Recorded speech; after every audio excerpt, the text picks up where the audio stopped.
안녕하세요. 6주차 첫 번째 강의를 시작하도록 하겠습니다.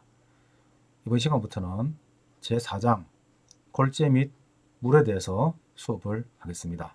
페이지 67페이지를 펴주시기 바랍니다. 이번 장에서 공부할 주요 내용은 골재인데요. 골재는 어그리게이트라고 하며 모르타르 또는 콘크리트를 만들기 위하여 시멘트 및 물과 함께 믹싱할 때 주로 보강과 중량을 목적으로 사용되는 모래, 자갈, 무슨 돌, 슬래그, 기타 이와 비슷한 재료를 말합니다. 골재가 콘크리트 속에서 차지하는 용적 비율은 아래 그림과 같이 65%에서 80% 정도를 이렇게 골재가 차지하고 있습니다. 따라서 이러한 골재의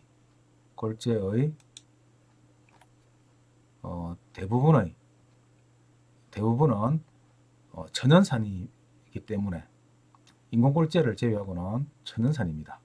그래서 골재의 품질은 산지, 산출 상태, 기상 조건, 취급 방법에 따라 달라지므로 항상 균일한 골재를 얻기는 어렵습니다.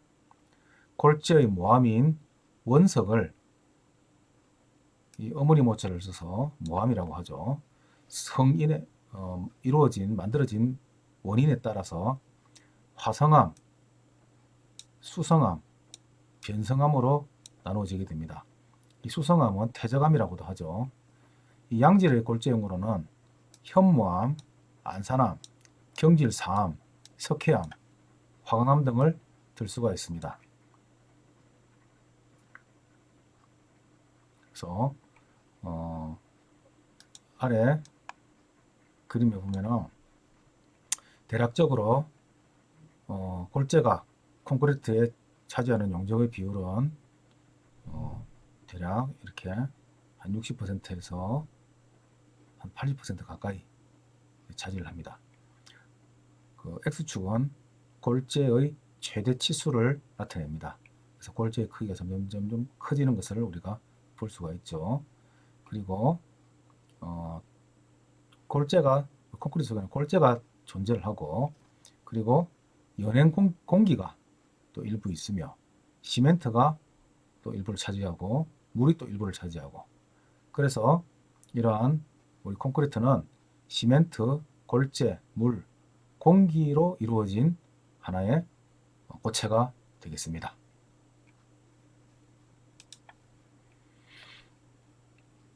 다시 파워포인트를 보겠습니다. 이게 그 골재의 정의가 되겠습니다. 골재의 정의를 이렇게 우리가 알면 되겠고요. 최적으로 60에서 80%의 대부분의 용적을 차지하는 것이 됩니다. 이러한 골재는 모래, 장골재라고 하고, 자갈, 굵은 골재라고 하죠. 이 자갈은 이렇게 강자갈, 아주 맨들맨들하고 동글동글하게 생긴 이러한 강자갈이고, 여기는 쇠석, 부순 자갈이 되겠죠. 우리가 석산에서 큰 돌을 채취를 해서 그 돌을 이렇게 그 쇠석기 안에 넣어서 투입을 하게 되면은 이걸 통해서 이렇게 또 작은 돌로 나오게 되고, 이 작은 돌을 다시 또 쇠석기에 다시 넣게 되면은, 그 다음 작은 쇠석기에 넣게 되면은 처음 나오는 게 자갈이 나오게 되며, 이걸 한 번 더 또 부수게 되면은 바순 모래가 나오게 됩니다. 이 오른쪽에서 현장에서 직접 우리 백호로 굵은 돌을 넣어서 자갈 또는 모래를 생성하는 모습을 이렇게 보여주고 있습니다.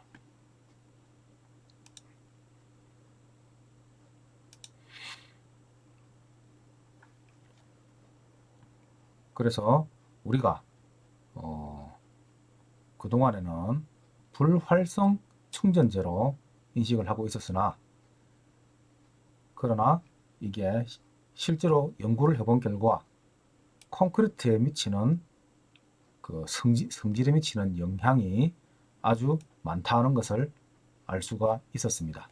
그래서 주의 깊은 관찰을 해야 하며, 콘크리트 공학에 있어서 이러한 중량 골재의 특성, 특히 공급률, 그 다음에 입도, 흡수율, 그 다음에 형상, 입형이라고 하죠.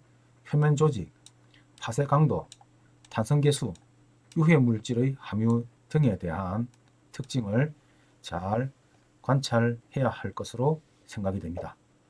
성인에 따른 골재의 분류는 아까 봤듯이 화성암, 수성암, 변성암으로 나눠지는데요. 이러한 암석의 생성을 살펴보도록 하겠습니다. 암석의 종류는 화성암, 퇴적암, 변성암이 있고요. 이 화성암은 마그마가 분출되어 냉각된 것으로서 일반적인 기반암이 되겠습니다. 그리고 퇴적암은 풍화로 생성된 토립자가 어떤 물이라든지 또는 바람에 의해서 쌓여서 이동되어 쌓여서 고열이나 압력, 화학작용 등으로 단단해진 그러한 형태가 바로 퇴적암이 되겠습니다. 다음은 변성암입니다. 변성암은 이런 화성암이나 퇴적암이 열과 압력의 작용으로 성분과 구조가 완전히 변화된 것으로서 그것을 성질이 변했다 해서 변성암이라고 합니다. 자, 먼저 이 암석의 순환을 보면은 마그마가 냉각이 되면은 화성암이 되죠. 이러한 화성암이 풍화가 되면은 잔류토가 됩니다. 잔류토란 것은 화성암이 그 자리에서 이동하지 않고 그대로 풍화가 된, 그래서 만들어진 흙을 잔류토라고 합니다. 그리고 이 잔류토가 물이나 바람 등으로 인해서 이동이 쌓이게 되면은 그것이 퇴적토가 되겠죠. 이러한 퇴적토가 다짐, 고결을 거치면은 퇴적암이 됩니다. 이러한 퇴적암이 열과 압력을 받아서 성질이 변하면 변성암이 됩니다. 이러한 변성암이 용해가 되면 마그마가 또 되겠죠. 또 변성암이 풍화, 이동, 고결 등을 거쳐서 다시 퇴적암이 될 수도 있고요. 또 이 퇴적암이 풍화돼서 이동하게 되면 퇴적토가 될 수 있습니다. 그리고 잔류토 상태에서도 열과 압력을 받게 되면 변성암이 될 수도 있고요. 그래서 이러한 암석과 흙은 돌고 도는 관계라고 정의 내릴 수가 있습니다. 이런 암석의 순환을 다시 한번 살펴보면요. 마그마가 식어서 굳어지게 되면 화성암이 됩니다. 이러한 화성암이 우리가 풍화나 침식, 운반, 퇴적을 거치게 되면 퇴적물이 됩니다. 이러한 퇴적물이 굳어지면 퇴적암이 되겠죠. 그리고 이 퇴적암이 열과 압력을 받으면 변성암이 되는 것입니다. 또 화성암이 열과 압력을 받아서 이렇게 변성암이 될 수도 있습니다. 그리고 이 변성암이 또 풍화, 침식, 운반, 퇴적을 거쳐서 퇴적물이 돼서 퇴적토가 될 수도 있고요. 그리고 다시 이 퇴적암도 풍화, 침식, 운반, 퇴적을 거쳐서 퇴적물이 될 수도 있습니다. 그래서 이러한 이 변성암은 또 녹으면은 다시 또 마그마가 되겠죠. 화성암도 녹으면 마그마가 됩니다. 퇴적암도 녹으면 마그마가 되고, 그래서 이 전체가 이렇게 전체가 돌고 도는 관계를 유지하고 있고, 그래서 그 성분만이 이렇게 왔다 갔다 하면서 변하면서 어떤 화성암, 퇴적암, 변성암을 이루게 됩니다.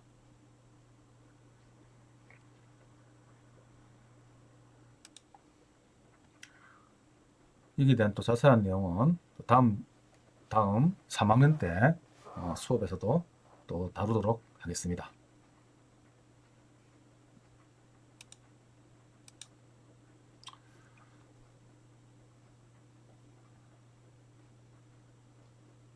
이번에는 골재의 종류입니다.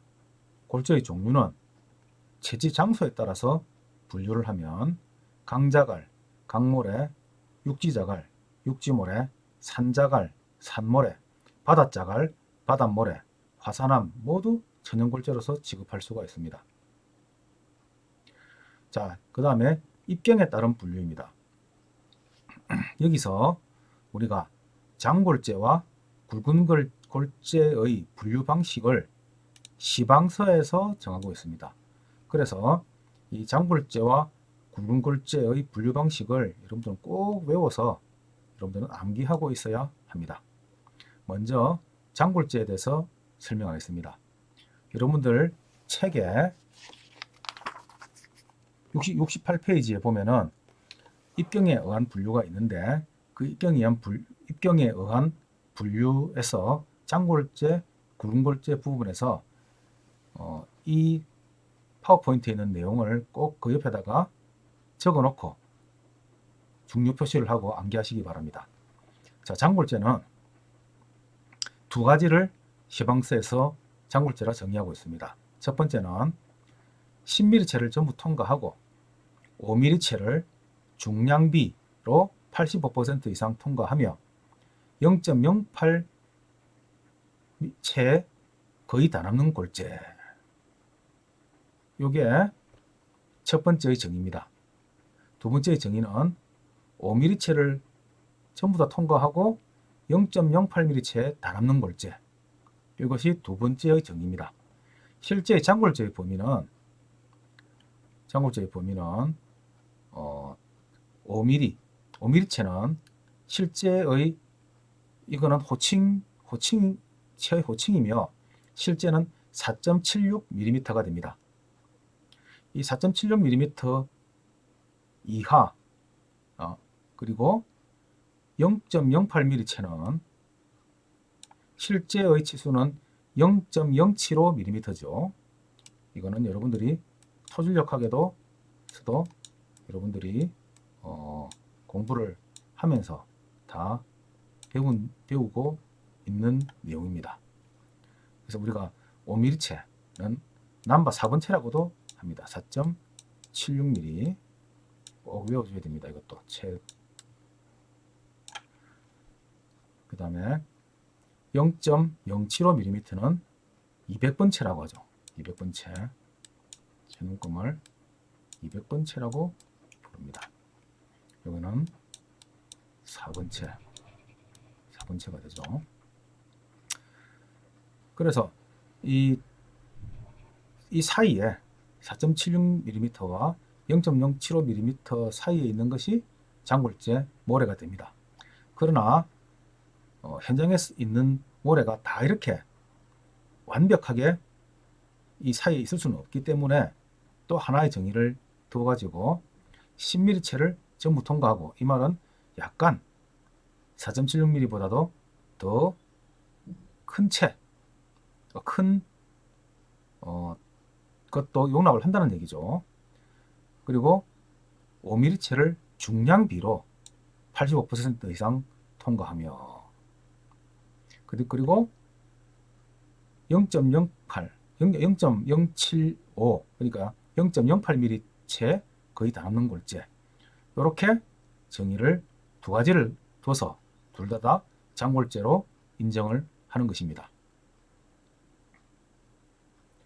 그리고 굵은 골재의 정의를 보겠습니다.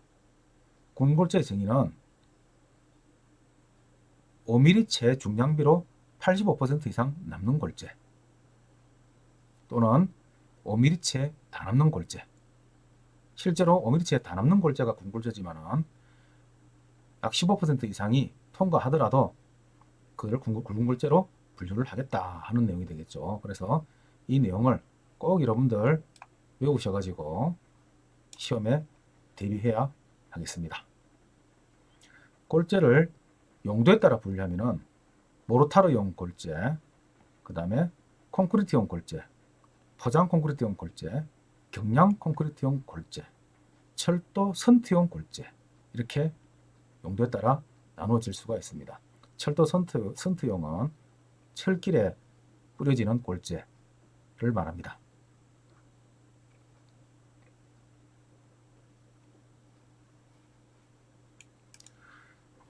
그 다음에 산지라든지 제조 방식에 따라서 분류를 할 수가 있습니다.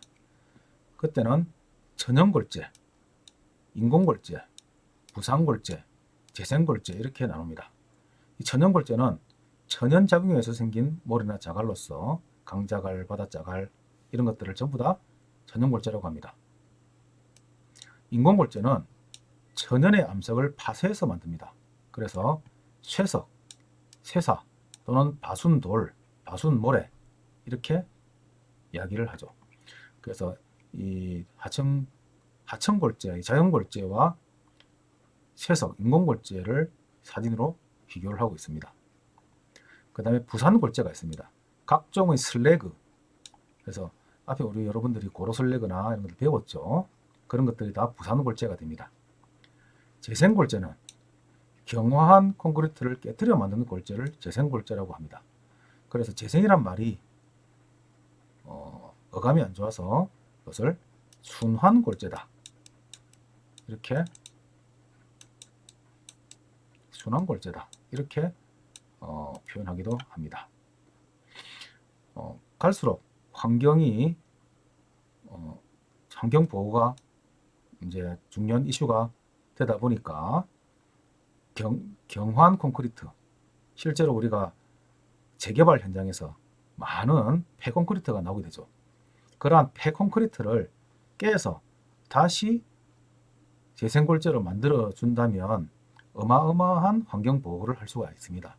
그래서 국가에서는 이러한 재생골재 또는 순환골재의 사용을 꼭 법으로 정해서 하도록 그렇게 지금 정하고 있습니다. 그 다음에 비중에 따라서 골재를 이제 분류를 하면 경량골재, 보통골재, 중량골재 이렇게 나눠지는데 보통 골재가 비중이 2.5에서 2.65 일반적으로 한 2.65입니다.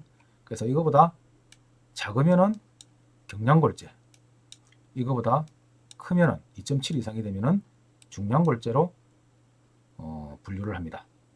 그래서 앞에 밑에 표를 보면은 보통 골재의 범위가 이 정도 되는데 주로 고로슬래그, 강자갈, 쇠석 이러한 것들이 2.5 정도에서 왔다 갔다 하며 중량골재로 넘어가면은 자철광 같은 경우는 4.5까지 이렇게 철 성분이 들어있어서 증가를 하고 또 화산암 또는 팽창성 혈암 이런 경우에는 아주 경량이죠. 1.0까지도 내려간다고 합니다. 그래서 이러한 경량골재 또 초경량골재 이렇게 나눠지게 됩니다.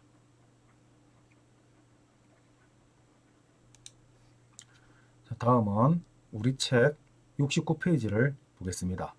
골재의 일반적인 성질에 대해서 이야기를 하겠습니다.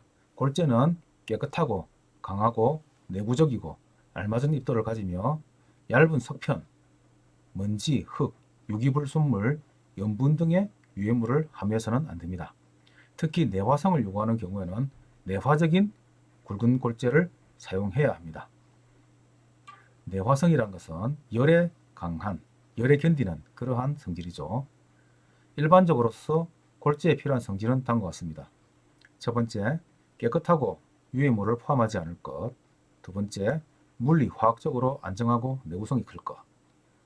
세 번째, 견경, 강고할 것. 아주 견고하고 그 다음에 단단하다는 말입니다. 강고하다는 건 아주 강하고 단단하다. 그 다음에 네 번째, 모양이 입방체 또는 구형에 가깝고 시멘트 풀과의 부착력이 큰 표면 조직을 가져야 한다. 아주 중요한 성질이죠. 다섯 번째, 크고 작은 알맹이의 혼합의 정도, 즉 입도가 적당할 것. 이렇게 얘기했습니다. 입도에 대해서는 조금 이따 또 설명을 하도록 하겠습니다. 6. 소요의 중량을 가질 것. 중량이 어느 정도 있어야 된다는 거죠. 특히 내화적인 콘크리트를 제조할 때는 그에 적합한 내화적 성질을 가져야 된다. 8번, 마모에 대한 저항성이 커야 된다. 이렇게 얘기하고 있습니다. 이 골재의 고유한 성질 중에서 골재의 비중, 흡수량 및 강도는 골재 원석의 석질, 풍화의 정도 등에 따라서 정해지는 성질로서 이들 사이에는 서로 상호관계가 있다고 하겠습니다. 이러한 골재의 비중에는 다음 세 가지가 있습니다. 여기서 골재의 비중은 표면 건조 포화 상태의 비중을 기본으로 한다고 되어 있죠. 아주 중요한 얘기입니다. 표면 건조 포화 상태의 비중, 이거를 일단은 외워두시고 여기에 대한 설명은 뒤에 또 하도록 하겠습니다.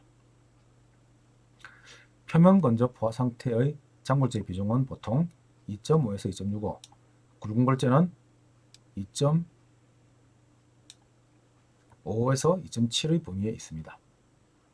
자, 골재의 비중을 보면은 진 비중과 겉보기 비중이 있습니다. 진 비중은 공곡을 포함하지 않은 원석만의 비중을 진 비중이라고 합니다. 그리고 겉보기 비중이 있습니다. 이 겉보기 비중은 원석만의 비중이 아닌, 그래서 어떤 골재의 상태에 따라서 달라지는 그러한 비중이 되겠습니다. 우리 흙도 흙의 비중이 있고, 그 다음에 흙의 수분 단위 중량, 건조 단위 중량, 그 다음에 수중 단위 중량이 있는 것처럼 똑같이 골재도 절대 건조 상태에서의 비중이 있고 표면 건조 포화 상태에서의 비중, 이렇게 이런 식으로 비중을 나누어서 사용하고 있습니다. 이 절대 건조 상태에서의 비중은 절대 건조 상태의 골재의 중량을 공극을 포함한 겉보기 용적으로 나눈 것이다. 표면 건조 포화 상태의 이 비중은 표면 건조 포화 상태의 골재의 중량을 공극을 포함한 겉보기 용적으로 나눈 것이다. 이렇게 정의하고 있습니다. 자, 그러면은 골재의 비중은 콘크리트의 배합 설계, 실정률, 공급률 등의 계산에 사용이 됩니다. 일반적으로 비중이 클수록 치밀하고 흡수량이 적습니다. 그리고 내구성은 큽니다. 그래서 비중이 큰 것은 흡수량이 적다. 이 두 개가 상관관계가 아주 큽니다. 따라서 골재의 비중과 흡수량을 골재의 성질을 평가하는 수단으로 사용하게 됩니다. 표 4.1을 보면은 골재 품질 평가의 한 예인데, 골재의 장골재의 등급을 A, B, C로 이렇게 나누게 되죠. 그래서 비중이 2.65 이상이 되는 것을 A 등급의 장골재로 분류를 하며 흡수량은 1.5% 이하가 됩니다.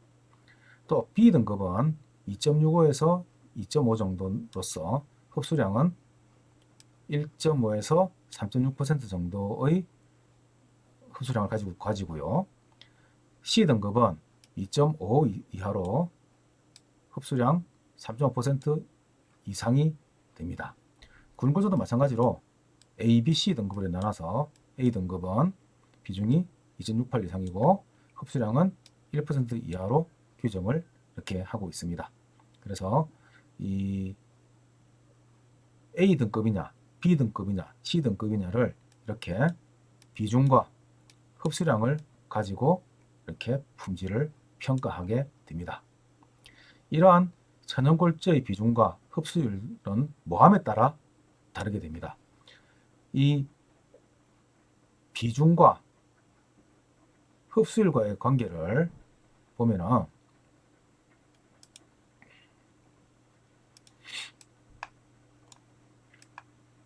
지금 이 그래프에서 우리가 비중과 흡수율과의 관계를 볼 수가 있습니다. 여기 보시면은 비중이 이제 2.54에서부터 2.78까지 이렇게 비중이 증가를 쭉 이래 할 때 흡수량을 보면은 흡수량은 오히려 이렇게 반비례 관계가 되게 돼 있죠. 강자갈이나 부순돌이나 다 이렇게 마찬가지인데 보통 부순돌이 흡수량이 적게 나타나죠. 그리고 강자갈입니다. 그래서 이렇게 반비례 관계로 이렇게 나타내게 됩니다. 장골재도 마찬가지입니다. 장골재도 비중에 따라서 흡수량이 이렇게 반비례 관계로 이렇게 나타내게 됩니다.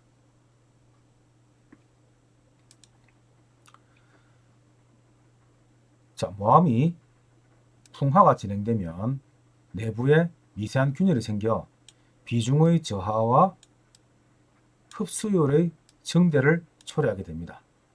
그래서 골재가 풍화가 많이 진행되면 비중이 떨어지게 되고 흡수율은 증대되게 되는 현상이 나타나게 됩니다. 그래서 골재의 품질을 평가할 수 있는 거죠. 이와 같이 풍화한 골재를 사용하면 콘크리트의 강도와 탄성 계수가 저하된다. 그리고 건조 수축이 증대되어 콘크리트의 탄산화 및 동결융에 대한 내구성이 저하되는 등의 경향을 보이게 됩니다.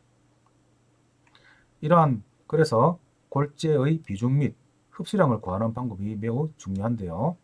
이 비중 및 흡수량을 구하는 방법은 KSF 2503 또 KSF 2504에서 굵은 골재 및 장골재의 비중 및 흡수량 시험 방법이 나타나고 있습니다. 자, 여기까지 해서 골재의 비중에 대해서까지 오늘까지 수업을 하고 다음 시간에는 함수량에 대해서 또 비중에 대해서 또 다시 설명을 하도록 하겠습니다. 오늘 첫 번째 수업 마치도록 하겠습니다. 감사합니다.